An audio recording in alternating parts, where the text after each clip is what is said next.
ఒక గ్రామంలో ఒకిద్దరు భార్యాభర్త ఉన్నారు. భార్య పేరు అంజమ్మ, భర్త పేరు నాగయ్య. వాళ్లు మామిడి పంట వేశారు.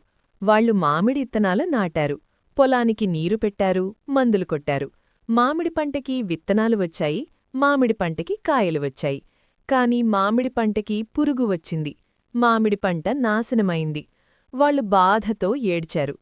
పంట పోవడం వల్ల అప్పులు వచ్చాయి. కష్టపడిన పంట నష్టం. మనం ఒకటి అనుకుంటే దేవుడింకోటి తలుస్తాడు.